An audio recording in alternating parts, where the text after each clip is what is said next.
Welcome to a YouTube exclusive of That's Entertainment with No Not Them, the show where two people who aren't the people you're thinking of sit down and talk about the entertainment industry. I'm Christopher Brown. And I'm Mike Nichols. Well, Michael, we locked in the top eight categories in the last episode, and here we are about to lock in the remainders. But before we do that, how are you feeling about your first initial picks that we had to do 2 weeks prior to recording? I hated everything about them and I regret everything. Really? I regret half of them, I think. No, wait, hold on. No, about two or three, I think I do regret. So about half. Two or Yeah, three of eight is not that's half. close to half. Three is Okay. very close. Four is I half. know Americans, it might be hard to do math, but two or three is not half of eight. But okay. Okay, here we are. So we're going to jump into some of the categories and we're going to start with film editing. And the nominees for the 2025 Academy Awards for Best Film Editing are Anora, The Brutalist, Conclave, Amelia Perez, and Wicket. Now, Michael, this was quite simple for me because I know an Oscar bait movie when I see it, and that is The Brutalist. When you watch it, it was beautifully done, it was beautifully directed, and it was a masterclass of how you put together a movie because the editing told the story along with what the director was trying to tell you during it. So for me, this was an easy. All the other movies had their good, except Wicket, but we can talk about that later on. But Fight you! all the other movies had some good qualities to it when it comes to editing, besides Wicked. But I think for me, The Brutalist is going to take the best film editing at this year's Oscars. What did you think? Well, I tried to turn to the American Cinema of Editors, or Cinema Oh, Editors here Awards comes the show. algorithm, everyone. So this is No, where Chris because turns out. March 14th is when they have their award show, which is way after the Oscars. So I couldn't get any help from them. I looked at a lot of predictions and a lot of things because this is a category I'm like, I don't understand how people pick this one. I don't. I'm not an editor. I'm not a film editor. I don't have the vision. Um, this is actually the only category on my ballot that I've crossed out because I checked somebody and then went, no, I changed my mind. Um, it was between Anora and Conclave for me. They're both getting a lot of buzz about this category, and I think if Conclave is going to win any category, this is the only one that it's going to win. Um, but Honora is also very strongly there, and so I went with Conclave. I initially went with Honora, and I'm like, I thought or not, I thought Honora was great, but I think Conclave has it. Yeah, so traditionally in the Oscars, and you might be able to clarify this for me if you don't mind, but traditionally these technical awards, these ones that, and I don't say that they're not notable, they are for the people who work in the industry, these are notable categories. But for the average Oscar Academy voter, they're not watching a movie and going, wow, that was a great splice between that scene and this scene, or that was a great way to tell a story. Like it seems like it's a very much more of a oh, like you said, oh, I heard some good things about this, so I'm gonna vote for this person. Would you say that?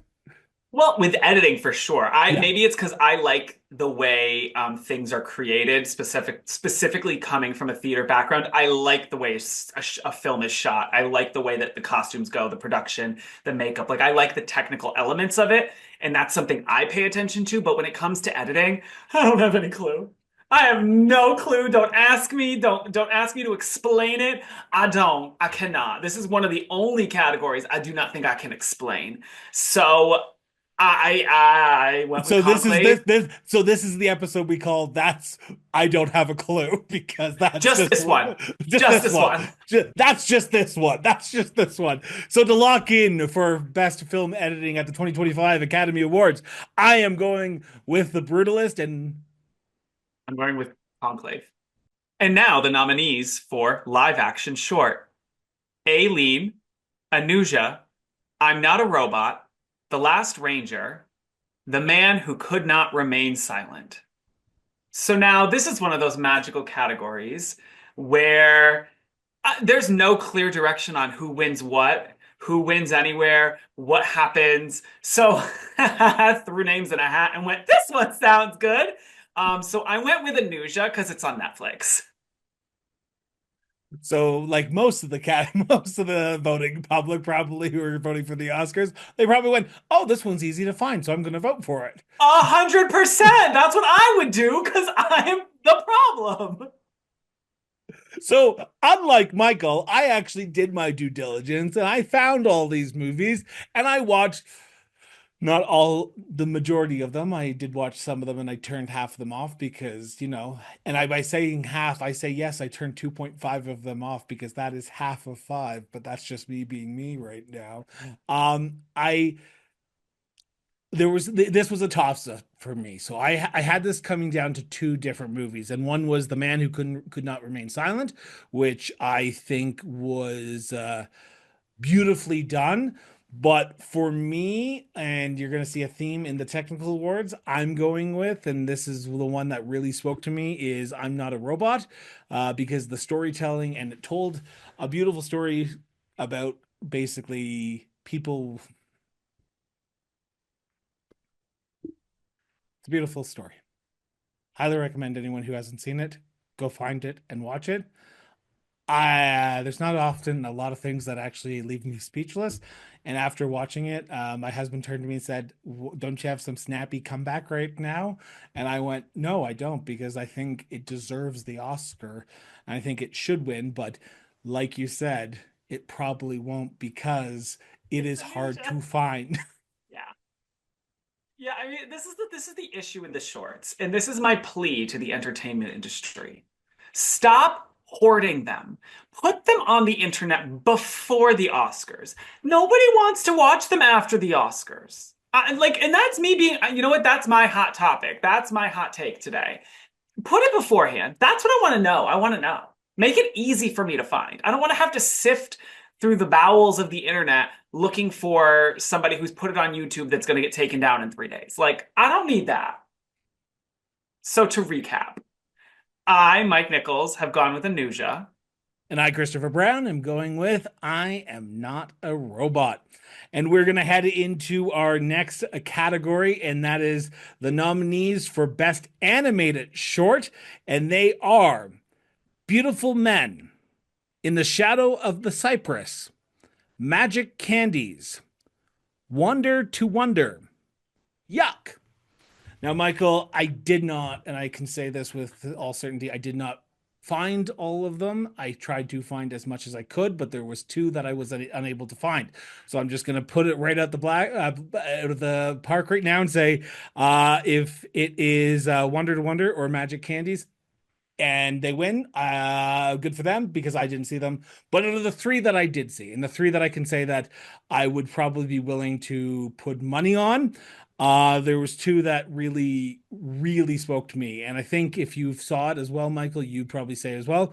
Beautiful Men and In the Shadow of the Cypress are probably two ones that are probably front runners in my opinion. And when I was back and forth, and this was a toss up, it was really a big toss up between the two.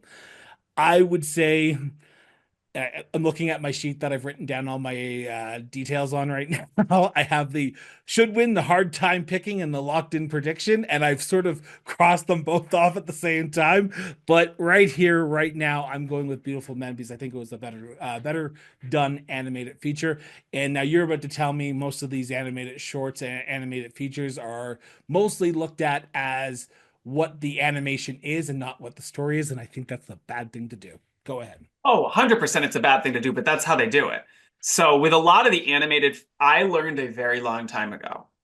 You can just watch the trailers for the animated shorts and you can know who's going to win based on what it's about and what the animation style looks like. And and I have learned that that is what the Academy does to save time. And unlike Chris, I actually was able to find Wander to Wonder on YouTube for about 4.5 seconds. Um, and I liked a lot of the ones that I got to see. Yuck was really fun. Wander to Wonder was fun. Magic Candies was fun. Like it's just fun. But unlike Chris, also unlike Chris, I'm rooting for Canada. So I'm going to pick Wander to Wonder. I thought the animation was great. I thought it was a really fun, stupid little story. And it's based on the animation, and the way they spliced the animation and the claymation with the live action element was a really cool piece for an animated short film. Um, it was unhinged. It was unhinged. There was Well, nothing about it that was not unhinged. I saw little clay genitalia I was not prepared for on YouTube of all places as well. Um, but what? it's claymation, and we'll talk about claymation probably at the end of this episode. But um, so to lock in, because we have a lot of categories to get through, and we want to get to some of the bigger categories in a few minutes here. Not saying that this one's not big, it's just It's that's a just what short. the yeah. It's so to lock in for best animated short film, Chris Brown is going with Beautiful Men. And Mike Nichols is rooting for Canada with Wander to Wonder. And the nominees for documentary short are Death by Numbers, I Am Ready Warden, Incident, Instruments of a Beating Heart, and The Only Girl in the Orchestra. So this is definitely an interesting category. Um, I really Did didn't you know watch all of them? I did not watch all of them. Again, Okay. make these accessible, please. Please, please, please. Make them accessible so that I can watch them all. There was quite a few, one of which is on Disney Plus, Only Girl in the Orchestra. But I think the message for I Am Ready Warden is the one that I would go with. It's also, this is one that I'm like, I don't know which direction to look at. So I did look at Variety, I looked at Gold Derby, and they both feel very strongly about I'm Ready Warden. So I went, all right, let me give it a shot since I don't have any particularly strong desire or lean towards any of these. How about yourself? Okay, so I watched four out of these. The only one I wasn't able to find was Death by Numbers. It might have been something easy to find, but I wasn't able to fully find it. So I did what you did for the shorts, but I did it for this one. And um I had it down to three. So I had it down to I Okay. Am Ready Warden. I had it down to Instruments of a Beating Heart and The Only Girl in the Orchestra. Now I watched The Only Girl in the Orchestra because it was on Disney Plus. Wasn't bad. Wasn't like mind blowing. I'm judging these, and anyone who's listened to these shows beforehand knows that I'm one of those. I go with my gut. And for this, I was stuck because I was stuck between, like you said, I Am Ready Warden and Instruments of a Beating Heart. And I went with Instruments of a Beating Heart. I We think are it's all over the place today. we are, but I think this is how I lose and you always win these, right? Because we usually like do extremely well for the first few categories, and then we I fall off and it just start ramping up the wins. But this year it could be different because this year seems like it's a weird year where there could be a lot of surprises. Yeah. But when I was watching Instruments of a Beating Heart, I really fell in love with the movie. I think it was probably one of the better done ones. I'm not saying it was the best, but I'm not saying it was the worst. So, well, it's not the worst because I think it should win an Oscar, but I'm just going with Instruments of a Beating Heart because I think it was the better of the movies that I saw. Incident, now watch it go and win. Well, to recap, Mike Nichols is going with I Am Ready Warden. And Chris Brown is going with Instruments of a Beating Heart.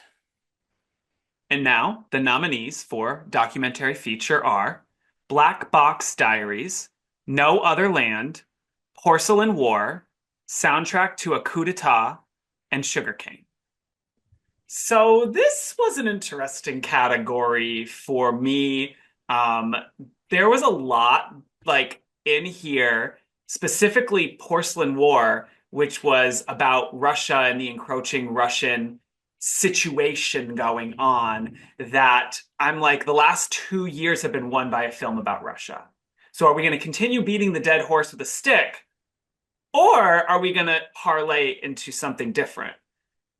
I, oh God, the ability for Hollywood to be captured by the latest human atrocity is about as quick as a goldfish's attention span. And right now, Hollywood seems very on lock with the Palestinian-Israeli conflict. So I decided to go with No Other Land because I feel like that is the direction Hollywood is going to go. And they're all great. They're all great. Every single one I saw was great. Well, I didn't love Sugarcane, but Oh, that's just me. Um, I wasn't a fan of Cane either. I watched it. Wasn't even in my top three that I would narrow mm, it down to. The three that I was able to narrow it down to were Porcelain War, No Other Land, and Soundtrack of a Coup d'etat. And I literally had the exact same thought. Is Hollywood going to continuously give movies to anti-Russia propaganda? Which, understandable, it's a big thing right now, especially with everything going on in the Ukraine and in Russia. mhm, But you're right. The war in the Middle East is causing a lot of people to think about what's going on there with Donald Trump's comments about potentially uh, removing all Gaza residents and literally taking it over. It is a big challenge for Hollywood to stand up and say this, but and I say this with respect, Hollywood, and they often joke about it. It's full of Jewish people, and Jewish people vote, and I don't know if that's going to be the defining factor in this vote. So that's why, in this case, I kind of did a Hail Mary like I did with Mikey Madsen for Best Actress. I'm going with soundtracks of a coup d'etat. I don't know why. left field. What?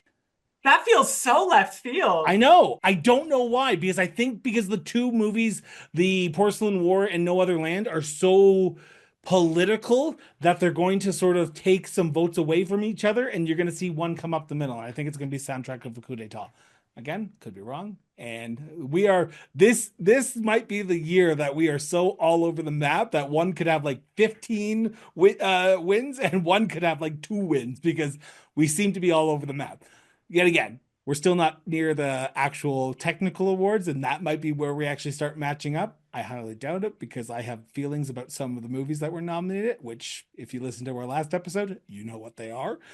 But anyway, Hateful. Hateful. Yeah, no, I think yeah, yeah. I guess it is what it is. I don't know. So do you want me to go Mike, with Sugar Cane? Like I can go like, yes, oh, I Sugar. actually think I do need you to go with sugarcane for the equilibrium of the world to be right. Um, but it's not an Oscars No, conversation unless you do some left-handed, like out of ballpark pick that makes me just very confused. just wait. Just give a Oh, few I'm seconds. fully prepared for some of these picks to be unhinged in your effort to not allow Wicked to have a single point. Which they won't. Anyway, continue. Anyways, to recap, Mike Nichols is going with No Other Land. And Chris Brown is going with soundtrack to a coup d'etat. And now the nominees for International Feature: Amelia Perez, Flo, The Girl with the Needle, I'm Still Here, and The Seed of the Sacred Fig. So normally, Chris and I would have a conversation right now about if you're nominated in international feature and you're nominated in best picture, you're going to win the international feature so that the Hollywood doesn't have to watch the rest of them. And you'll also know that in many years, Chris and I go, the best international film wasn't nominated for best picture and it's sadly not going to win because it's not even going to be considered.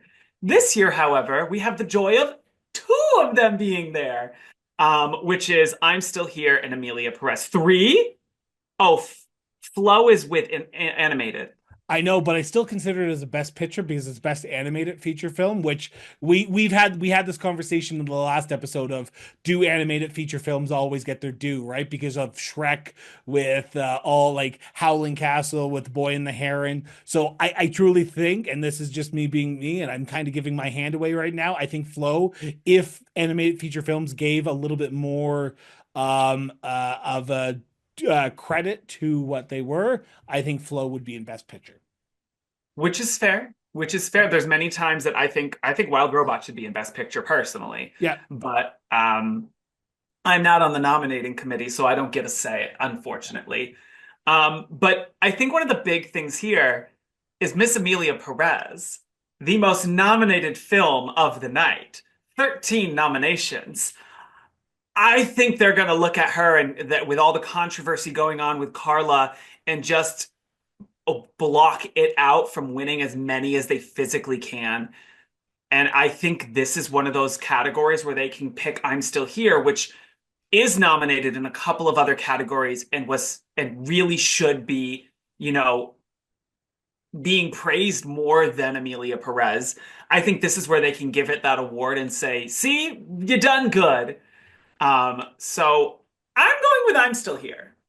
So this is one that I had a hard time. So probably about 2 3 months ago, when the well about a month ago when the nominations were first originally released back in January, prior to all the scandals, I would have said Amelia Perez probably walked away with this. Correct. Correct. I would have said it probably walked away with a lot more of the awards than we're probably going to give them. With everything going on, I can read the room. I may be blind in one eye, but I'm not that dumb. So I look at what is there, and I narrowed it down to two, which was Flow and I'm Still Here. And I had a hard time. I really did have a hard time because I think Flow was a masterpiece. I think Flow was probably one of the best animated feature films out there. But I'm Still Here is one of the probably the best movies of 2025, I think. 2024, I think. I think it truly does do service for what was going on in the 90s and 80s and what's going on to still today down in oh my God, Brazil. I was gonna say Argentina, but it's not Argentina, it's Brazil. Wow. Chris is smart today. So we are five, six categories in, and we officially have our very first agreement. I'm also going with I'm Still Here. I think Fernando Torres gave a fucking brilliant masterpiece of an acting class. I think people should be watching that and just looking at her and going, this is what an actress does to portray emotion, to portray heartbreak, to portray anger. And she's my new favorite Spanish speaking actress who Brazilian speaking actress. Apologies for my husband who's about to listen to this and yell at me for about 20 minutes. I apologize. Viva South America, viva la resistance. Anyway, Portuguese. Portuguese. Well, to my Portuguese listeners, I appreciate you tuning in for the last 4 years. I appreciate it. Please send your comments to crossborderphotography@gmail.com. We'll officially file it in the appropriate locations. So I think this is an agreement, and I don't know what we can say much more about this, but if you would have asked me a month and a half ago, this would have been a toss up between I'm Still Here and Amelia Perez. I think what you find with animated, unfortunately, is it's not taken as seriously as it should as an art form, especially in film.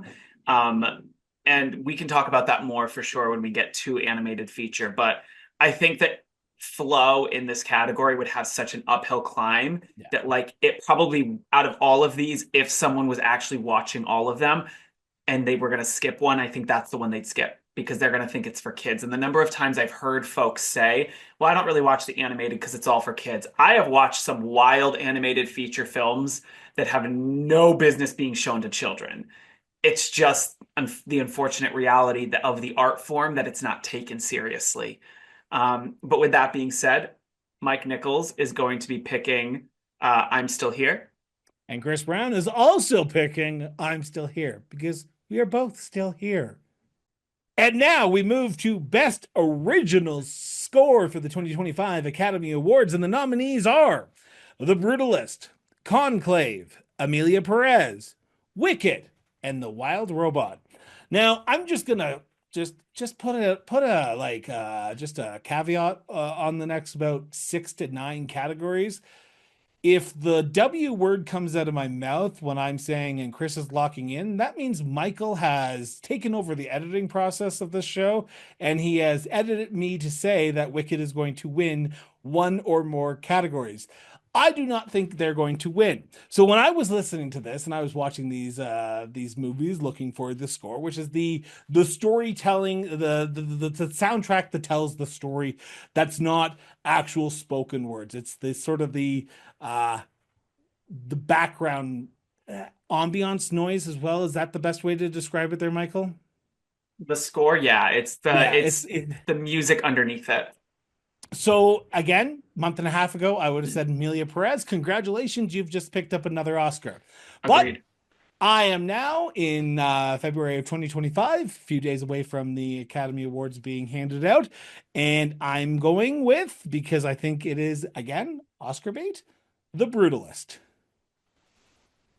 Michael? So I also, if you had asked me, you know, a month ago, I would have said Amelia Perez. It was an entirely original musical with entirely original music that tends to bode well. I don't think Wicked has this category. I think that Wicked does not have any original, technically original category. Why are you being wild? You're being unhinged. I'm just letting those words creep into my ears like they are music to my ears. Yeah, for the last time, probably this whole thing. Nope. Um, I like Wicked score's great. It's a beautiful score. It's already been on Broadway, and there was not anything original added. I'm gonna be honest, I don't know how it's in this category when other musicals who had the same situation but actually added original songs were not included. This feels funky. But it's Um, not music that they're looking for. It's the actual ambiance of the actual movie. So when you're talking about original songs or songs, yes, I can see why Wicked isn't in there. But Wicked did have some ambiance, like the running, the wings flapping of the evil monkeys, the but that would be sound with design. That wouldn't be score. what but it's still like when they're flying and you hear the music behind them. Okay, that's all. Sorry, I'm trying to give Wicket some due, and you're throwing shade at me. I You're apologize. For those who understand why I don't like Wicket, you have just seen the last 3 months of my life where Michael has told me Wicket's gonna win everything. Wicket's amazing. Wicket's the best Hold. thing since I sliced did not bread. say that. I've been screaming Ariana Grande is going to win. I will 100% give you that. And there's a couple of other categories here that I have been screaming. Actually, one other category. But I re I really it came down to the Brutalist and the Wild Robot for me. Okay, so that's the one I had as my second choice, the wild robot, because I was like, okay, this could do it. Okay, continue. I should shut up So because I interrupt Michael too much, but according to some true, people, I don't interrupt enough anymore. true. So February 23rd, the Society of Composers and Lyricists had their awards ceremony, and the Wild Robot won. However, I do not think the Wild Robot's going to win. I also am going with the Brutalist for this one. I think that the score was really incredible. I really loved this movie. Despite it being 3.5 hours and having an intermission, which if you're going to have a long movie, give it an intermission, please. I think that was brilliant. It gave me a chance to go use the restroom. It gave me a chance to communicate with the people I was with. We were chatting about the movie. Like, I love an intermission. I'm a theater girl. So, like, give me an intermission, please. Um, but I went with the Brutalist. I think the score was kind of it. It was good. It was really good. So to wrap up for best original score at the 2025 Academy Awards, Chris Brown is going with The Brutalist. And Mike Nichols is going with the Brutalist. And now we head over to Best Original Song. And for those who know me, I am horrible at pronouncing names. So I'm so ready. bear with me while I go through these nominees. And the nominees for the 2025 Academy Awards for Best Original Song are El Mal, The Journey, Like a Bird, Mi Camino, Never Too Late. So I think I did well. Not gonna lie. I'm pretty sure I only screwed up two of the names, which were the No, ones. Oh, okay. Even better. Well, thank you. Thank you, husband of mine, for teaching me Spanish and not properly teaching me how to speak it. So I was down to two different songs.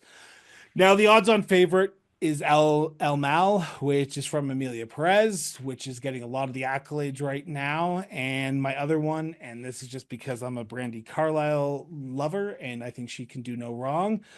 Never Too Late from Elton John. And I'm kind of upset that the songs this year are not being performed on the stage at the Oscars. I which understand is for weird. time commitment, so that's the thing that they cut out. Plus, at the same time, can't really top I'm Just Ken by Ryan Gosling because that's like where the picture perfect like if there was an Oscar for the Oscars, like that's what would have gotten the Oscar for the Oscars, like the best Oscar for performing at the Oscars, it would have gone to Ryan Gosling. But for me, it was back and forth. Um Michael's going to talk about Diane Warren here probably and how she's the Susan Lucci of the Oscars or the Tanya Hart or the whatever figure skater of figure skating is or whatever Tony of Tony's is or whatever that is or that Annette Bening of Oscars. So hey, I made a mistake last time. I said what did I say? He's the male version. Oh, Adrian Brody's the the male Male version of version. Adrian Brody. No, male version of Daniel Day-Lewis. And I'm like, they're both men. Yes, they are. So, for me, it was down to those two, and at the end of it, I'm going with the algorithm as Michael always does because I want to try and pick up some awards here before I lose. But I think Elton John gave the better song, but I'm going with El Mal for Amelia Perez, and I think it's the only win, one of two wins that the movie's going to win that night. So, again, February 23rd, Society of Composers and Lyricists had their award show. And who do you think won Christopher Brown? Diane Warren? Yes! She is currently being predicted by multiple people to finally get her flowers. So naturally, I didn't vote for her, and I also went with El Mal. I'm sorry. I don't think that this woman's going to win ever. We are going to let this woman rack up nomination after nomination after nomination. She is the Paloma Diamond of original She's the song. Angela Bassett of the No, but Oscars. Angela Bassett's only been nominated twice, whereas Diane Warren's been nominated, what, 475 times? 476 now with this True, one. true. Listen, it was cute, and Are it is, you what? you said you were shocked about the original songs not being performed. Like what would cause the Oscars to say that? Is that just because they understand that they now only have 3 hours because people are not tuning in for a 3 hour ceremony anymore and they need to cut as much as they possibly can? Or are they going to have dedications to the wildfire victims, the dedication to the heroes, the dedications to what's going on in Ukraine? Like, are we expecting something different because they're removing these songs, or is this normal for them to do a sort of like every few years we'll just drop it and see if people are pissed off? Well, I feel like the Oscars is desperately trying to run shorter. They have tried a number of things in the last 5 years, from we're not going to do any of the technical categories in the main running. We're not going to have the songs performed. We're not going to do that. Like, that we're not going to have a host here. We're not going to have bits. We're not going to like, they are trying to figure out what is going to get people to watch and what is going to get people to pay attention. I think removing people singing the songs is not going to be what gets people to watch. However, with this year, not having any, like with these specific songs, none of them are like, let's really grab it and go. And also, two of them from Amelia Perez are performed by non-singers. And like, do we? Do we? Well, no, but we could do what they did with Blame Canada in South Park, right? Get a singer to come in and do it, right? Because they got Robin Williams Yeah. to sing Blame Canada for the South Park song that was nominated. So they could do it, but I understand where you're coming from on Yeah. that one. It's Um, also, yeah, I don't know. I feel like if you want people to pay attention, you have to nominate more movies people are watching, and they're not doing that. And like the most excitement, I think the Oscars immediately after Will Smith smacked Chris Rock was, I think, a very well watched Oscars because people went, oh, they're getting rowdy at the Oscars. I gotta watch it. And then when nothing happened, it was like, who cares? I don't know any of these movies. And like, there's got to be room for more blockbuster, big box office films. Like a Marvel movie should be in Best Picture. Like Indiana Jones. Like not necessarily like things I love, but just because I don't love it doesn't mean it does not have a place here. and please, for the love of God, do not create a best fan film I hate category that. because that is basically saying we're just giving this away because fans voted for it. Yep. Keep it at the Oscars. Just nominate movies that people are actually watching. So to recap, best original song, because we went on a little bit of a tangent there. Chris Brown is voting for El Mal from Amelia Perez, And Mike Nichols is voting for El Mal from Amelia Perez. and now we are heading off to Best Sound at the Academy Awards for 2025. And the nominees are A Complete Unknown, Dune Part 2, Amelia Perez, Wicked, The Wild Robot. And I was a little bit challenged on this one because I think they usually go with the high tech movies for this category. I could be wrong. I did not go back and past, but I narrowed my list down to two: Dune Part Two and The Wild Robot. I was back and forth on this one. I don't think the Complete Unknown got it. I'm just gonna throw that out there. I don't think Amelia Perez got it because of everything that's going on with that category right now. So I was down to The Wild Robot and Dune Part Two. Now, see, even I have a hard time and who I want to pick, and I'm still back and forth. So I'm going with the Wild Robot to win this, and I'm going sort of a wing and a prayer here because I have it. I written it down as Dune Part Two, but I don't think Dune's going to win any Oscars this year like it did last year. So I'm going with the Wild Robot for best sound. Michael, what about yourself? I wonder. So, Oh, hold on. I wonder who Michael's gonna go with. who do you think I'm going to go with? Does it start with a W and end with she's a horrible singer? First of all, I need you to put some respect on Cynthia Erivo's name, period. I Like that wasn't talking. woman. But wait to just think I was talking about her. Wow. Got some internal feelings there. Got some internal feelings. Well, I know you're not coming for poor Michelle Yao, No, who why are you was doing that? fighting for her life with that song, fighting for her life. And Um, Jeff Goldblum was fighting for his life for that song no, as well. he was fine. That song, that's always very like, So we're like recording this after my mother was just here for a few days because she had never seen the movie. She wanted to see the movie, so I had to sit through a 3.5 hour movie again with no intermission, watching this movie with my mother. She fell asleep when Jeff Goldblum. poor Jeff. Sentimental Man is not a good, like, it's fine. Yeah, Like, it's not one of Schwartz's best. Like, Wicked is a skip album. You can skip you can Sentimental skip a Man. lot of their songs. Anyway, go ahead. Uh, Not a lot, but there's a good number. The goat song, skip her. Um, what? Two songs. Two songs are good. That's it. Anyway, go ahead. Wild. Okay, so there are actually I was looking up guilds because I was like, okay, let's see like what everybody's thinking. Now you're gonna love this. You're gonna really love this. So there's the Motion Picture Sound Editors and there's the Cinema Audio Society.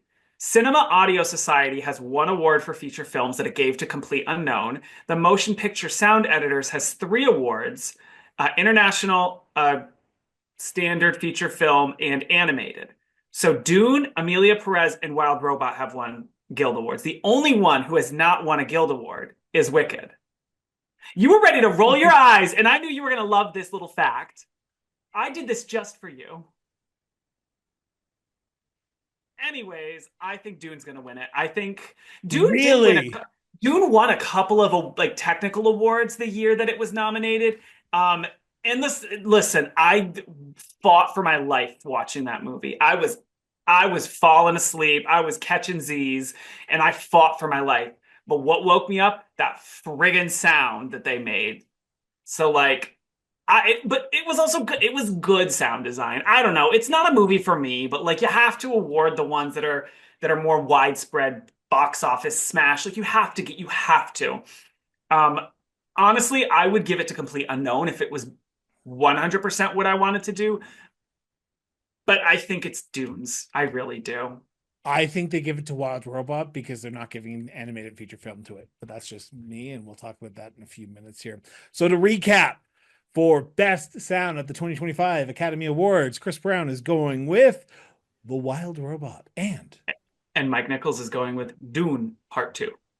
And the nominees for costume design are A Complete Unknown, Conclave, Gladiator 2, Nosferatu, and Wicked. So, this is a category I care so much Ugh. about. As Ah, as a theater ah, person, as a father who's a ah. costumer, as like a person who loves pretty clothes, I care about this category so much. And I know that Chris cares about this category so little. The least amount of all the categories you can care about, it's this one.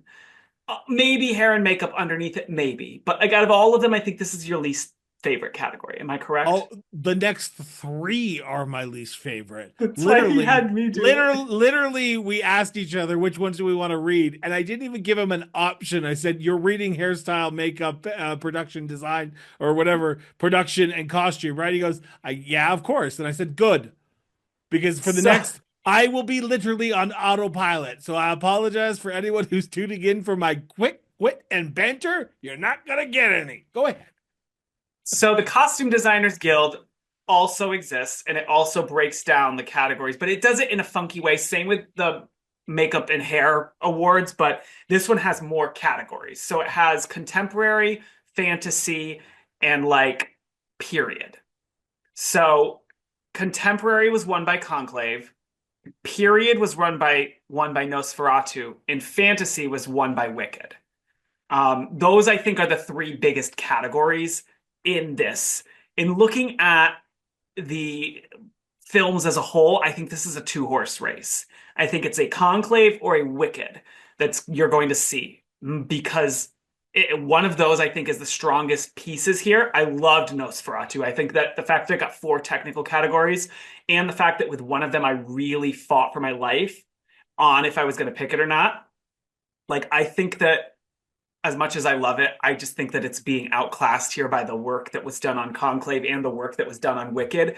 Ultimately, I think the work done on Wicked for those costumes was much harder than the work done on a lot of these other things. And it was original ideas created, not existing outfits worn by the Catholic religion. So I will be going with Wicked here. Chris? Oh, I'm sorry. Did you stop talking? I was You singing, s- "Why oh, do birds suddenly appear you're every rude. time when I'm near?" That's my singing. Jesus. So I'm gonna go a little bit left field here. Are you picking Wicked? No, God, no. God, I, I Jesus. literally told you that movie has not one mark on my sheet at all. Why? Just Horrible. foolish. It's Horrible. foolish. We listen, but we don't judge. Remember the last episode? But You that's listen, not this category. but That's not this category. This is I can yell at you category. I'm going with Nosferatu. Love. I mean, love, but sad, but love. I think you're right. I think Conclave and Wicked are going to battle it out, and I think there's going to be a squeak up the middle. Listen, if Nosferatu wins an award, I will be very happy. Like Yeah, very happy. I don't even care if it's at the expense of a point for me. I loved that movie, and I think it was underrated. I would agree wholeheartedly on that one as well.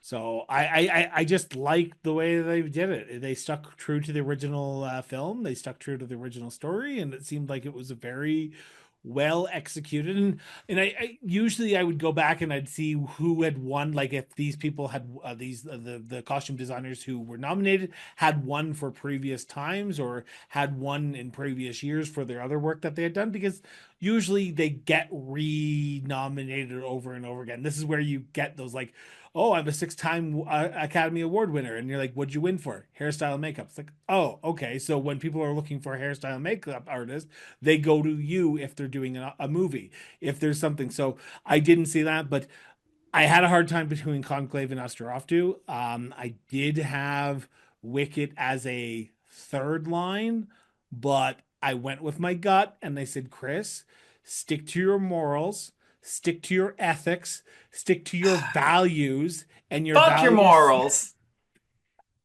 Wow. And there we go. We got a almost 45 minutes into this, and he finally swore at me. So I'm going with Nosferatu because I think it's going to edge out. If I was a second place, I'd say Conclave. If I was a third place, I'd say Gladiator. If I was a fourth place, I'd say Complete Unknown. If I Now was a you're being fifth place, dramatic. Now you're being unnecessarily dramatic. I you know, coming literally from me. Coming from me. just move. Okay. Anyways, to lock it in, Mike Nichols is picking Wicked. And Chris Brown is not picking Wicked because Wicked is a horrible movie, and Chris Brown is picking Nosferatu because it's a better movie and it's the better costumes designed. And now the nominees for makeup and hairstyling are A Oh Different God! Man, A Different Man, Amelia Perez, Nosferatu, The Substance, and Wicked. So, the makeup and artists awards, the makeup and hair, uh, they have two categories, period and contemporary. Uh, the Substance won the contemporary ones, Wicked won the period one, or the period fantasy. Um, I think it's a two-horse race between the two of them. And as everyone knows, I love to say it, usually makeup and hair is tied in with a best actor or actress, not supporting actor or actress. And with my pick for Demi Moore to win the Oscar, I am going with The Substance here for makeup and hair. I do think it was phenomenal makeup. The like horror, the horror, gory, like it just brilliant job with the makeup because that was all practical effect. You do that, sold. Sign me up, signed, sealed, delivered, sold.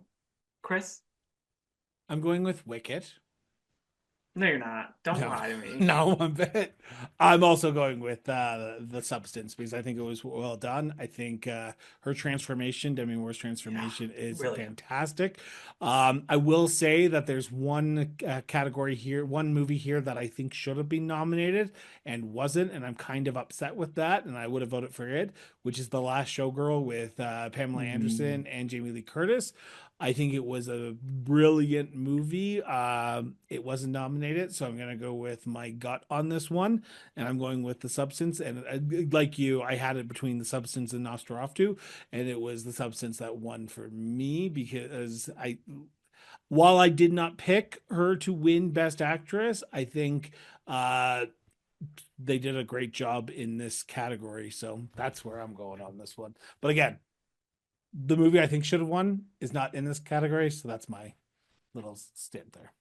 There, I mean, I wish that this category featured more horror films to begin with, because a lot of the practical effects being done with makeup and hairstyling and like prosthetic design is incredible. And we But never really see it. We but need more horror in the yeah, Oscars. you and I've chatted about this a few times that horror does not like we talk about how animated films don't get their credit in the Oscars. Horror films don't Yeah. get their credit. The last horror film to the last I don't want to say even true horror film because you could kind of consider Parasite to be a horror film a little Yep. bit was Silence of the Lambs, and that Get was Out. but that didn't win for that didn't win Best Picture though. Oh yeah, no, no, no. In terms of best picture winners, yeah, no, they Yeah. even don't get nominated a lot of Yeah, times. that's Like what I mean. Yeah. Hereditary, where was Hereditary? That was one of the Yeah. best films, period. And Hugh At Grant did fantastic in that, and I think he in should have won. Heretic, you mean? Oh, sorry, I thought you were talking about. I apologize. No, I was Not. talking about Toni Collette's Hereditary. Yeah. Brilliant film. It was a couple of years ago. Yeah, it's the like the Superman movie. No, that's no. Anyway, anyway. You should watch Hereditary. I probably have seen it. I'm just probably getting them mixed up with four different movies right now. That's fine. There's like 80 million that all have the same plot point, essentially.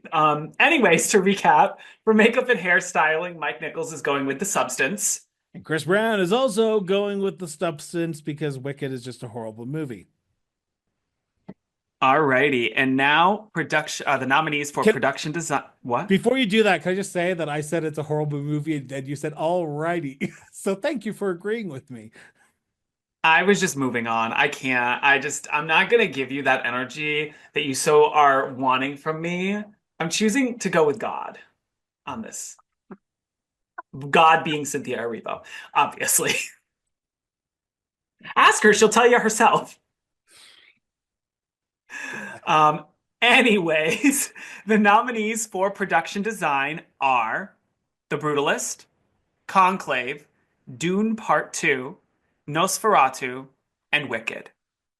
So there is, again, another guild award here, the Art Directors Guild that we can use to look at production design.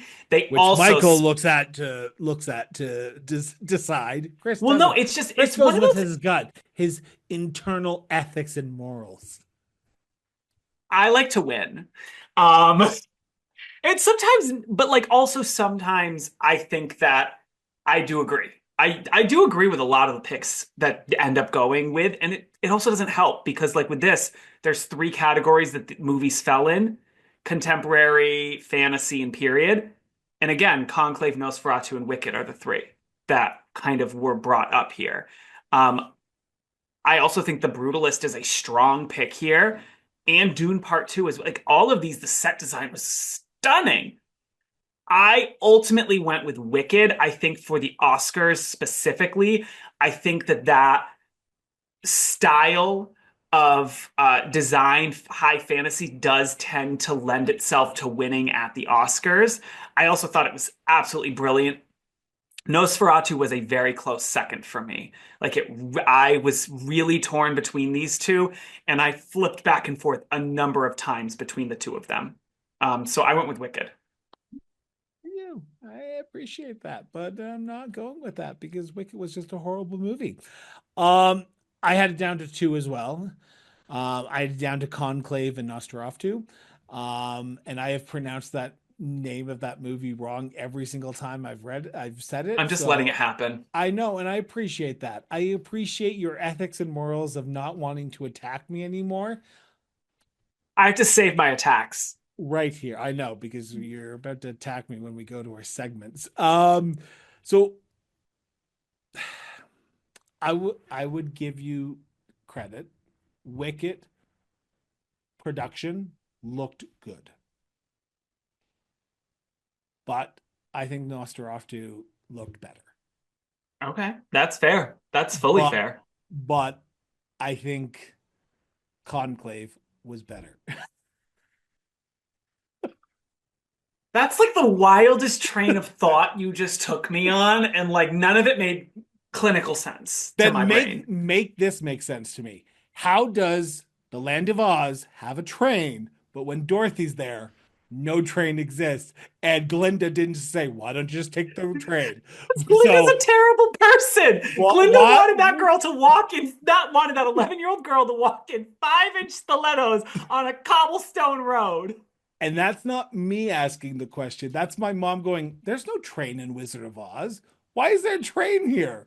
And I went, "That's exactly right." So so they lost for production just based on that theory alone. Glinda's not nice. Glinda wanted that little girl to walk in those stilettos. And not just click oh, there's no place like home right at the beginning.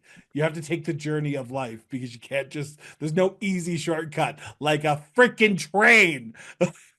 Yeah, but like when Glinda was like, "Oh, you wouldn't have believed me if I told you." Yeah, Dorothy literally was watching trees throw apples and a scarecrow skip and dance. She would have believed you, girl. She would have been like, "Oop, you right. I go home. Bye. No place like home. No place like home. No place like home." Poof.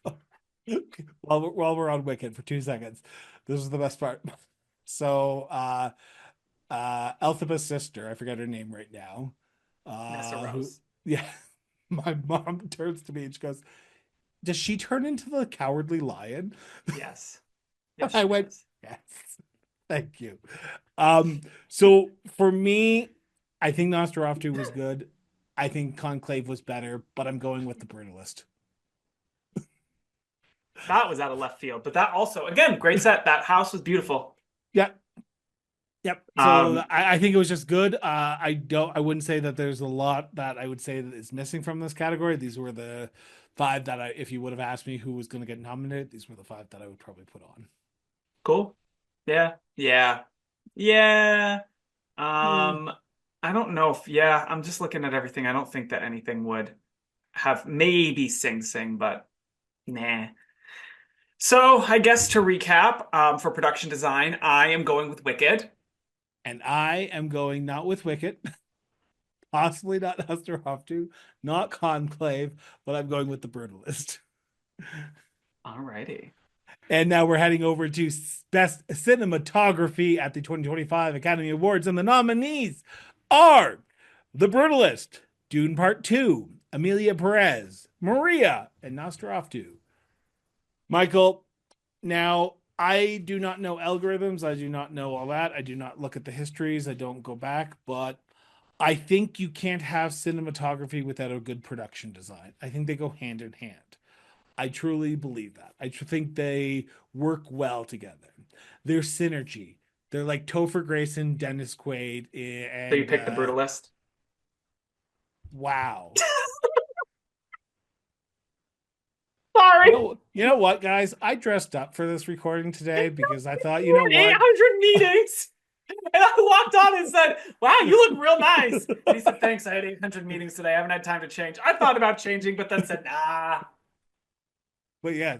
Okay, I guess I'm going with the brutalist because Michael just told me that he put those words in my mouth. So yes, I'm going with the brutalist. What are you Oh, is that going with? actually You know what? Are you going with Maria? Because that's who I'm going to say you're going with. If so you go, funny you mentioned Maria. it was a The horrible American movie.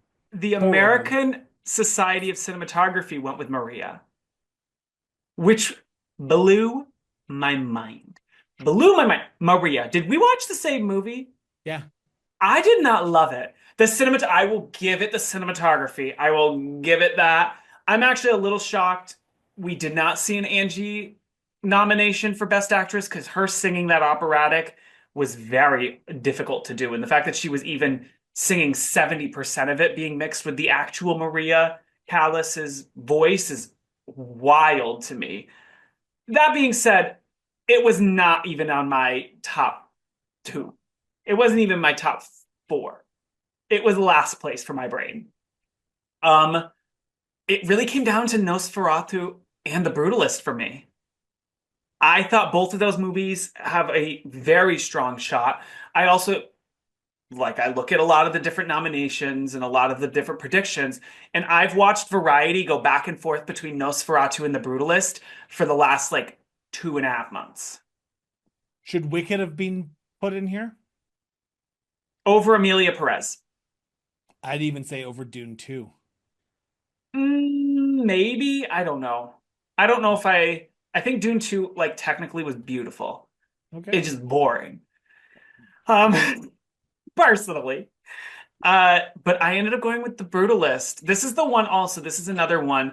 I would love Nosferatu to win. I really hope I'm wrong here, and I hope Nosferatu gets it. But I'll also take the point if The Brutalist wins because I thought the two of them were so, so strong with the cinematography. Yeah. Well, we'll have to wait and see. So to recap, for best cinematography at the 2025 Academy Awards, Chris Brown is going with The Brutalist. I'm also going with The Brutalist, but I'm not clearly so aggressively excited about it. Okay, and we're going to turn to our second last category for the 2025 Academy Awards, and we're heading over to Best Visual Effects at the 2025 Academy Awards. And the nominees are Alien Romulus, Better Man, Dune Part 2, Kingdom of the Planet of the Apes, or Wicked. So, Michael, if you had an ape in your movie this year, you were nominated for Best Visual Effects. So, congratulations to the three movies that had apes in it this year. Mazel Congratulations. tov. Mazel tov is right. Now, I watched, I think, the majority of these movies, and I say the majority as in I didn't You didn't tune watch The out. Better Man. No, I did. I did. I just tuned out. I tuned out. It was a I'm a Robbie Williams fan, so it's one of those Oh. yeah. But it took some liberties, and I went, okay, where are we going with this? And I just need to let's circle back on this one. You're trying to be Rocket Man with an ape, but it's not going there, and that's why it did horrible at the box office. So the Uh, Liberty's like the main person who's a real life person being a chimpanzee. yeah. Well, no, but that's how he saw himself, right? That's the whole story of I saw myself as an ape growing up because no one understood who I was. Like literally, it was Kingdom of the Planet of the Apes with singing. But So I had it down to two. I went with either Dune Part 2 or Kingdom of the Planet of the Apes. And I went back and forth on this one, and I'm giving it to Dune Part 2 because I do not understand why Wicked is in this one, to be honest, because most of it was high tech, like actually built, and the other four movies, like the majority of the movie was CGI. So I just or visual, like actual visually appealing for artificial intelligence. So I went with Dune Part Two. Uh, I think Kingdom of the Planet of the Apes has a good shot of winning this one because they usually squeak out a win in this category, but I don't think Dune 2 is probably, if there's going to be one win, that's going to be in this category. So I went with Dune 2. Michael, what about yourself? So Wicked's here. What did the algorithm say? What did the Visual Effects Guild of America or South Central California or Lower Mainland Maine say that gave them? And yes, he's checking his notes right now. So go ahead. Well, the Video Effects Society on February 11th gave it to the Kingdom of the Planet of the Apes. I was going to say before you jumped down my throat, Wicked was nominated because every single animal was CGI, and it was good CGI. Sorry, sorry to this man. For me, I was bored during four. Well, I didn't watch The Better Man because I saw the trailer and went, that's not for me. That's my skip. That is my skip. That I'm using this as my skip. Because you know what? Life is too short to not give yourself a skip to watch a movie that you know has no shot at winning, that is boring, that tanked so strongly in the box office that it's like, why are we Don't even you can't entertaining? say that though, because most of these movies did not crack the top 10 movies of 2024 in last year. Like Oh, some of them barely got their money back from what they made. So, 100%. but I understand what you mean by that tanked. It literally tanked. I think the budget was like 9 million. It made like 900,000, like the entire run it had in Britain and in America. Yeah, I was fighting for my life during Alien Romulus, fighting for my life during Dune Part 2, fighting for my life during Kingdom of the Planet of the Apes. I was just fighting for my life to stay awake during these. And I've just come to realize 9 out of 10 times the visual effects pictures for me. And that's okay. That is okay. I don't need everything to be for me. Um, However, I'm going to agree with you. I think it's Dune Part 2. They won this category for Dune Part 1. This is a very strong category for them. So much of that film is CGI'd and like really beautifully executed CGI. I just wanted to jump off the roof watching the movie, but I'm gonna go with Dune Part 2. I would agree with that. So to recap this second last category before we head to our final one, for Best Visual Effects at the 2025 Academy Awards, Chris Brown is going with Dune Part 2. Mike Nichols is going with also Dune Part 2. And now our final category of 2025 is Best Animated Feature Film for the Academy Awards. Is the nominees are as followed: Flow, Inside Out 2, Memoir of a Snail, Wallace and Gromit, Vengeance Most Foul, The Wild Robot. Now, we've kind of been talking about this category a lot over the last hour as we've been going through these last technical awards. Um, I'm not sure about you. I think there's one movie we can both agree can just be taken off the list, even though it was a fantastic film. I think Memoir of a Snail is just there's no chance in heck that it's going to win unless you're going to pick that and then go for it and then it gives me at least one win here. No, I like to win.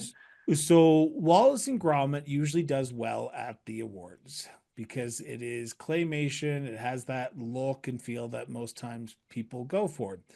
The Wild Robot, we've talked about it, and it's relatively good. And I shouldn't say Wallace and Gromit wins the Academy Awards every single time, but it wins awards when it does a movie, and it's usually nominated. Inside Out 2, one of the top grossing films of all 2024. I think it was the top three or top two, if I'm not mistaken. I think the only one that beat it out was Deadpool and Wolverine, if I'm not mistaken, or possibly one of the Fast X movies in America. I could be wrong. I loved Flow. I know it did win the Golden Globes for Best Animated Feature Film. And The Wild Robot, I think it was a really good movie. Now, I had a hard time on this one because I went with my gut. I went with the one I think should win over the one I think will win because I truly think it was a better film, even though the other one did extremely well. I'm going with Flow. Okay. I think it was a great film. And I know last year I won this category over you because I'm just amazing and I'm great. And I am like the best person at picking supporting actress and animated feature films. So for me, Christ. I'm go. Don't take your Lord's name in vain. I'm going with Flo. Michael, what did you think of these nominees? And was there one that stood out for you more than the others? Shockingly, I really liked Memoir of a Snail. I thought I was gonna hate it. But I like, I liked it. It's just not going to win. yeah, oh, that Inside Out 2, and I honestly Wallace and Gromit I think is not gonna win. It does very well elsewhere. I don't think it's ever that I don't think that like the Chicken Run, that claymation style, has ever won the animated feature at the Oscars, short of maybe one single time when it was a light year. Because it just there's things that just end up being stronger than Yeah. it, and in terms of storytelling and animation style. Um, Personally, I really like The Wild Robot. It also won the Producers Guild Award for animated feature, which is usually a really good omen. I I like this category. The animated features become one of my favorite categories because I also was one of those fools that would write it off as nothing. And then I tend to like 95% of the movies in here. I think the Wallace and Gromit's the first time in a long time I have not liked an animated film in this category. Most of the time, they're all great. But I am going with the Wild Robot because I do think that it was my favorite. It was one of my favorites of the year, and I just think that it was such a strong piece of storytelling, and it is picking up a lot of awards, which I think is a good omen, personally. Pedro Pascal can do no wrong in some movies these days. It seems like you put him in a movie, it's going to get recognized, and he did an amazing job as the fox in that movie. So there's my little plug there. So to recap, best animated feature film at the 2025 Academy Awards, Chris Brown is going with Flow. And Mike Nichols is going with the Wild Robot. So, Michael, we have gone through every single category. How are you feeling about this year's chances of potentially taking home a fourth consecutive win? Or is this the year that Chris Brown finally takes over and goes on top for the best Oscar picker of 2025 and with his very first win? Actually, I think it will be my fifth consecutive win. Did we no have we known each other for 5 years? Jaeger. Oh my God, it seems like it's only been four. Time flies when you're having fun. You said that so happily. Um, But how you feeling yeah, about this year's picks? I was feeling real anxious until today. Now I'm feeling great. It's always Okay. the technical categories. You always Yeah. get me on like the bigger ones, but then the technical ones, which has much more, it's always like, Yeah. oh, okay, Yeah. work. So we're going to head off to our segment round, which we're introducing a new segment on That's Entertainment with No, Not Them. And this is a question and answer segment where we take your questions and we answer them live on air. And Michael does not know what the questions are beforehand. So he has got his notepad ready, he's got his screen up. So this question comes from Brenda from British Columbia. Hey, Chris and Mike.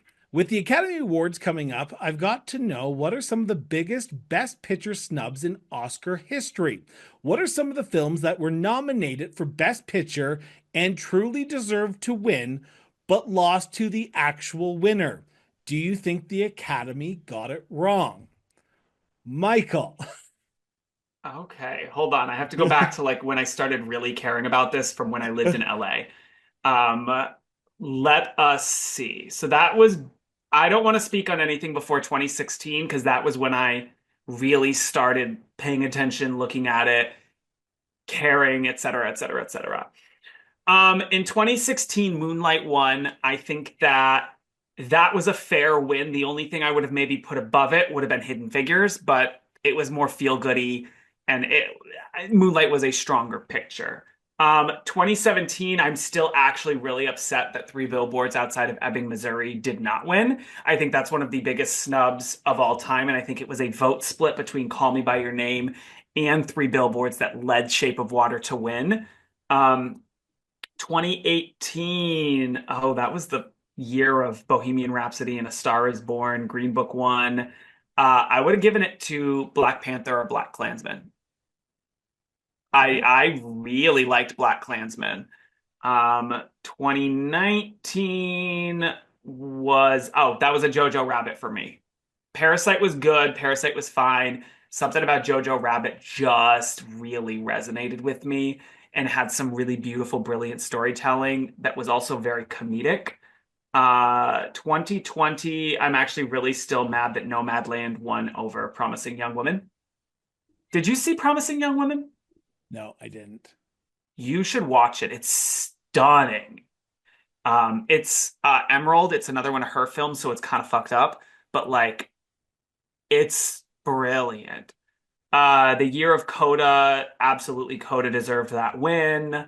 The Year of Everything Everywhere All at Once, I absolutely agree that that deserved that. Oh, fuck. I really liked Women Talking. I don't know if it was better than Everything Everywhere All at Once, but it's worth a note. Same with Tar. Those two movies were just close enough that like they could have beat out Everything Everywhere All at Once, and I would have been okay. Um, Women Talking had no real clear shot. And then last year, I hated Oppenheimer, but it got a lot of awards and people really liked it. So like, I don't want to say it was a bad win, but for me, Anatomy of a Fall was a better movie.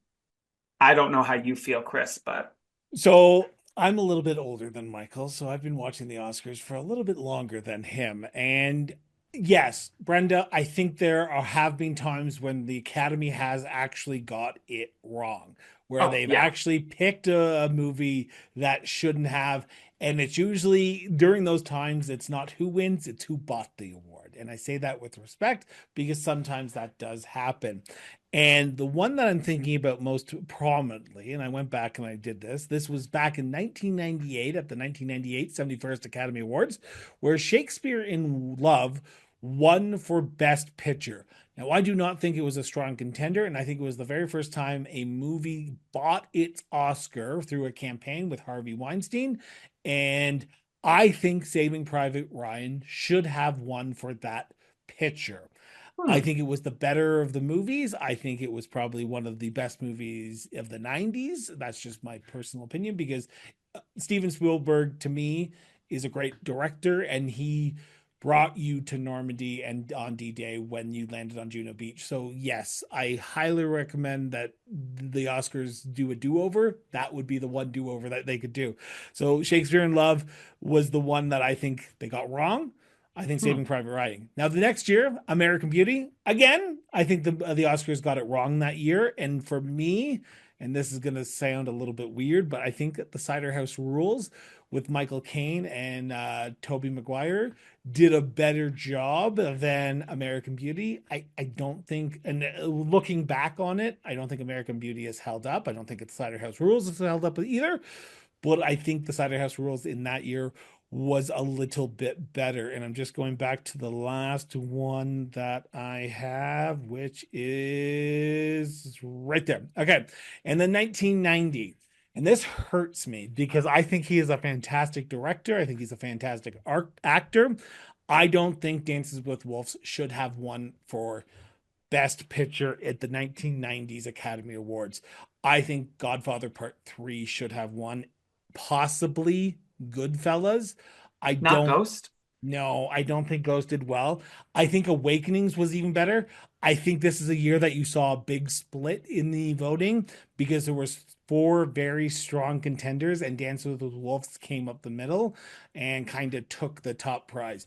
Understandable, it's a great movie still, but it's just to me there was three other good movies that could have won over top of it. So yes, Brenda, the Oscars do get it wrong sometimes, and sometimes we have to just accept the fact that they don't know what Chris Brown knows, and Chris Brown knows what should always win. That's my own personal. Oh. Oh. Okay. Oh, okay. And now we're going to go to our second question, and this comes from Jonathan. And I had to double check to. I was like, I wonder if this Jonathan that Michael knows. And I was like, no, I know this email address, so I know who it is from. And Jonathan's from Alberta, and he says, "Hey, Mike and Chris, love the show. Have been following since you started over a year ago. Found you through a recommendation from a friend. As the Oscars are just around the corner, are the Academy Awards still as relevant as they were 20 to 25 years ago?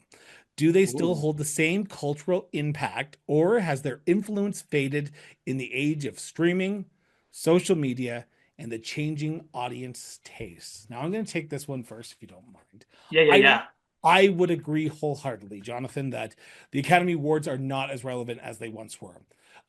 In the 1990s, if you won an Academy Award, that meant because the Academy Awards sort of got you more publicity and you were able to put the movies back on the shelves or put them back in the theater for another round, and people would go out and see them. People would see the movies that were actually nominated. With the rise of streaming services, with the rise of social media, with the rise of people not going to the movie theaters anymore, people are just not tuning into these movies that are being nominated. We talked about it during both episodes of our Oscars this year, that we don't see all these movies anymore. We don't, no one is sitting down and watching eight, I think it was like 23 films altogether that were nominated. So I think the Oscars have lost their their appeal. I don't think most people are tuning into the Oscars anymore. And I think if you win an Oscar, not a lot of people are going out and saying, "Oh, I need to go see Parasite," or "I need to go see Everywhere, Everywhere, All at Once," or "I need to go see Oppenheimer." It's just not as culturally significant. Back in the 90s, you'd be like, "Oh, American Beauty, wonder what that's all about." So you'd go to the movie store, rent the movie at the local VHS rental place, bring it home, pop it in your VCR, and watch it for like the 2 hours, and then return it. I just don't think that's happening anymore because there's so much content that's being pumped out that the Oscars has to pick five for each category, and no one's watching just those five movies. And when you come out with your nominations and it's not the culturally impactful movies that are talked around the cooler, I think you lose your appeal. So, in my opinion, I'd love to hear your thoughts, Michael. I think the Oscars have lost their appeal, and I don't know if they're ever going to get them back to where they were in the 70s, 80s, and 90s. I think I agree with you on some level. I think that if you are in California, specifically Los Angeles, or you are in New York City, essentially the coastal elites, they like to say, that's who cares the most. Like I can go when I lived in LA, I could walk out on a Tuesday and say, I want to see what's a movie here that's really I want to see a Nora in feature in film. I want to go to the movie theater and see it. I want to see the Nickel Boys. Yeah, I can go to any theater. Where I live right now, I want to go see I'm Still Here. I get one day I can do this week on like a Thursday that if I can't make it to the one movie showing on the one theater of the like 15 around me that is showing it, I'm kind of SOL. And AMC theaters, which tends to be more geared towards Oscar films, art films, indie films. That's what it's been starting to market itself more as, is more prevalent in Los Angeles and in California than the East Coast and middle of America, which is more of a Regal Cinemas, which is more blockbuster, big box, like how do we make money?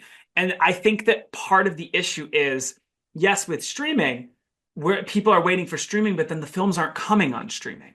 Yeah. It's, oh, well, you can rent it for $35 on Amazon Prime. Maybe, because sometimes you can't. And it's like, I don't want to necessarily pay $35 to rent a movie, or you can't even rent it. It's a buy. You have to buy a movie that you don't know if you're going to like for a digital version of it for 35 bucks. I don't want to do that. I don't. I want to rent it, I want to see it, and want to move on from there. I think that there's a way to make it more culturally relevant.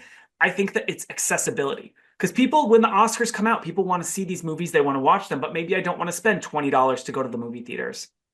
I've been saying this for a while, and I wish someone from the Academy would listen to me. I think what they need to do is they need to develop a streaming service, drop it for like 60, 80 bucks for 2 months, but you get access to all 45 things, shorts, documentaries, international. anything shortlisted even because the shortlists come out in December. Like people excited about it. It like right now it's very much catered to like the all of these art films that nobody knows exist until after they win the Oscar, and then people go, well, that's not in theaters. How do I watch it? I can't even find it on streaming. I can't, some of them don't even pop up on Amazon Prime to buy. So it's like, when do I get to watch this? 5 months from now when nobody cares anymore. People care while the Oscars are going on. Any movie that was missed on here, I'm not going to watch, like I was saying with the shorts.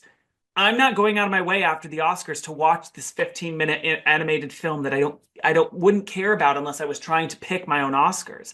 I think for the Oscars to be more culturally relevant again, they need to demand these studios have stronger access. And if it's, creating a streaming service specifically for Oscar movies, that also then gives it to the voters and demand that the voters watch it. Like really say, like if you are an Academy member, you have to watch it on the streaming service, and we have to see that your streaming service has clocked in at least 30 or 70% of these movies. Like it's frustrating when I know that I'm watching more movies than the people voting. Plus, at the same time, and this is a little bit of the changing of audience taste. The movies that are being nominated aren't the people movies that people want to see. Yeah. No one wants to say, "Hey, I want to go see a Nora." Don't get me wrong; it was a beautiful film, and I think it's going to win Best Picture. But I don't think it's the movie that people are going, "Oh, I want to see it." Like there was a big, I think it was last year or the year before, Jim Caviezel. Jim Caviezel. Yeah, he did a movie about child smuggling across the Mexican-US border. It was a massive phenomenon. People went to see the in the theaters, and a lot of theaters took slack for airing it because there's a lot of right-wing narrative around it. But it was well received, and I didn't see it. I don't know, but it was well received. People were like, "Oh, the Oscars aren't understanding what middle America, middle Canada wants anymore," and I kind of have Yeah, to agree with that agreed. because we are now sitting here going, okay, out of the 10 top films that were nominated for Best Picture, do how many did people actually see? I'd probably say Dune, Yep. Wicket, Yep. and I'm The done. substance. I would I I would but add the substance and a complete unknown. A lot of people, Bob Dylan. It's the Bob Dylan biopic. They want to go see Bob Dylan. And I yeah. think with the substance, I was just on the phone today with a friend who I was like, oh, we were talking about the Oscars, and he said, how was that Demi Moore one? I love Demi Moore. I want to Yeah. watch it. And so there's that. It's because it's Demi Moore, people watch the Well, substance. and that's the other thing too, right? Most of these actors who are being nominated or in these films, no one knows about anymore.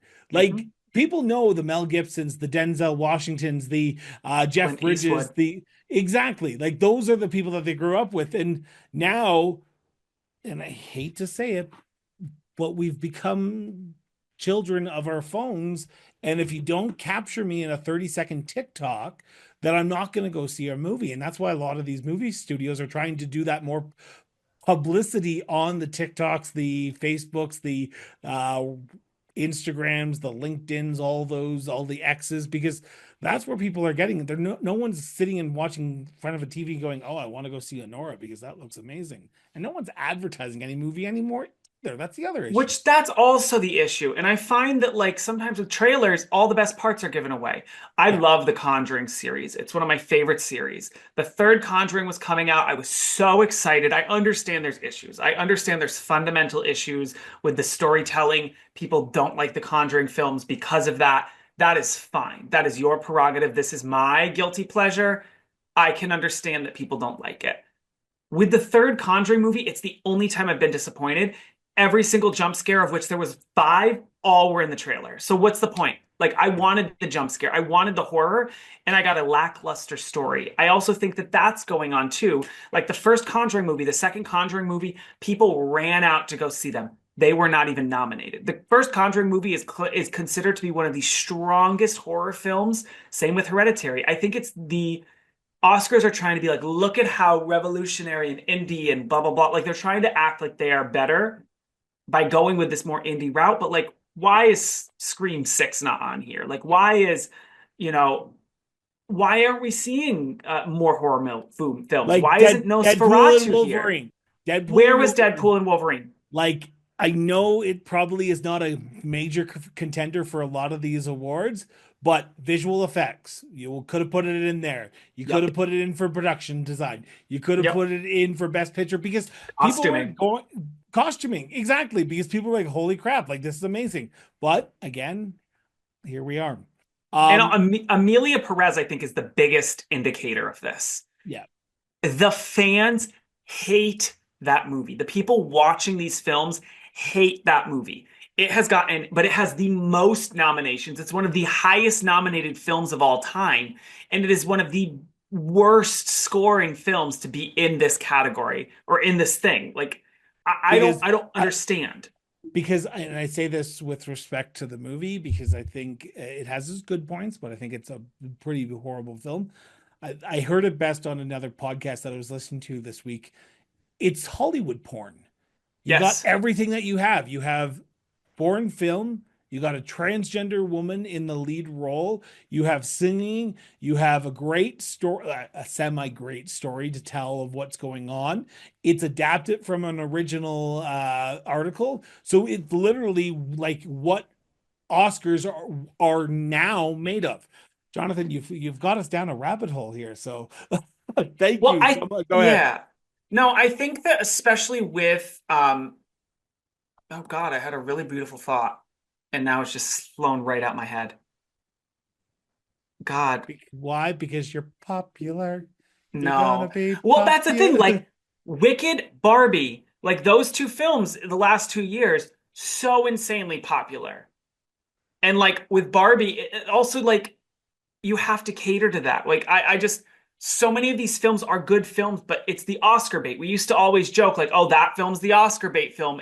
It's not Oscar bait when 9 out of 10 films are Oscar bait films, and you have the one movie like Wicked or Barbie that was so massive that they couldn't include it. Like Wicked was box office smash, like same level of Titanic. Do I necessarily think Titanic was the strongest film to win its year? Maybe not. Good Will Hunting easily could have been the winner. But Titanic was a box office smash, despite the fact that it was a 3.5 hour boring film.